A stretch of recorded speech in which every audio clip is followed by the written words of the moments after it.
गांव के हर घर में कुछ कहानियां गुप्त रहती हैं, लेकिन एक ऐसी कहानी थी जो किसी को नहीं पता थी। यह कहानी एक लड़की की थी जो अपनी पहली माहवारी के साथ एक बड़े बदलाव के आगे खड़ी थी। तान्या, जो हमेशा गांव के खेलों और पढ़ाई में सबसे आगे रहती थी, अचानक एक ऐसे मोड़ पर आ खड़ी हुई जहां उसे अपने शरीर, समाज और खुद के बारे में सवाल उठाने पड़े। दोस्तों, आपका स्वागत है हमारे YouTube channel VS Hindi story में। क्या यह वह लड़की थी जो इस मुद्दे को छुपाएगी, या फिर वह समाज की चुप्पी को तोड़ेगी और हर लड़की को यह बताएगी कि माहवारी कोई शर्मनाक चीज नहीं है? तान्या के लिए यह एक नई शुरुआत थी, और उसकी यात्रा सिर्फ एक व्यक्तिगत बदलाव नहीं थी, बल्कि यह गांव की सोच को बदलने की एक कोशिश थी। यह कहानी उस पल की है जब तान्या ने अपनी आत्मविश्वास की शक्ति को पहचाना और एक नई लहर शुरू की जो आज भी उन लड़कियों को प्रेरित करती है जो अपने शरीर के बदलावों से डरती हैं। तो आइए सुनिए यह दिलचस्प कहानी, जिसमें न सिर्फ तान्या की बहादुरी है, बल्कि यह एक संदेश भी है कि कोई भी बदलाव, चाहे वह शारीरिक हो या मानसिक, हमें डरने की जगह अपनाना चाहिए। यह कहानी एक लड़की तान्या की है जो एक छोटे से गांव में रहती थी।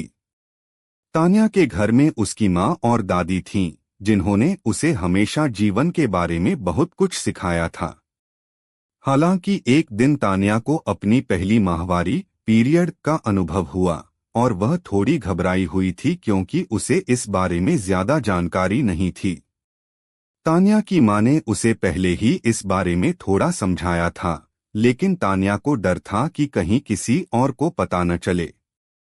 वह सोचने लगी कि क्या उसे इससे जुड़ी समस्याओं का सामना करना पड़ेगा और यह उसके जीवन को कैसे प्रभावित करेगा। गांव में पीरियड को लेकर बहुत से मिथक और अंधविश्वास फैले हुए थे। लोग इसे लेकर शर्मिंदगी महसूस करते थे और इस बारे में बात करना भी सही नहीं समझते थे। एक दिन तान्या की स्कूल में एक सेमिनार हुआ जहां एक डॉक्टर महिला आईं। उन्होंने लड़कियों को माहवारी के बारे में खुलकर बताया और यह समझाया कि यह एक प्राकृतिक प्रक्रिया है जिससे हर लड़की गुजरती है। उन्होंने बताया कि यह कोई बीमारी नहीं है और इस बारे में खुलकर बात करनी चाहिए। डॉक्टर ने पीरियड्स से जुड़ी कई महत्वपूर्ण बातें साझा की, जैसे कि अच्छे पैड का इस्तेमाल कैसे करना चाहिए, शारीरिक बदलावों को कैसे समझना चाहिए, और सबसे महत्वपूर्ण बात यह कि मानसिक रूप से खुद को तैयार कैसे रखना चाहिए। तान्या को डॉक्टर की बातों से बहुत मदद मिली। उसने अपनी माँ और दादी से भी इस बारे में और बातें की और महसूस किया कि यह कोई शर्म की बात नहीं है। इस अनुभव ने तान्या को आत्मविश्वासी बनाया और उसने निर्णय लिया कि वह इस मुद्दे पर गांव की अन्य लड़कियों को भी जागरूक करेगी।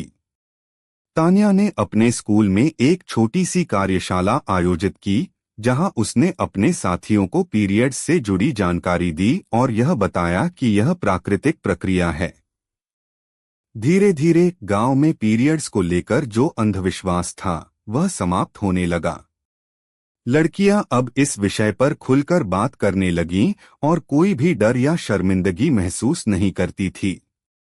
यह कहानी हमें यह सिखाती है कि पीरियड्स एक प्राकृतिक और महत्वपूर्ण शारीरिक प्रक्रिया है जिसे हमें सम्मान और आत्मविश्वास के साथ अपनाना चाहिए। औरतों को इस विषय पर खुलकर बात करने की आवश्यकता है ताकि समाज में पीरियड्स को लेकर जो भ्रम और शर्मिंदगी फैली हुई है उसे समाप्त किया जा सके।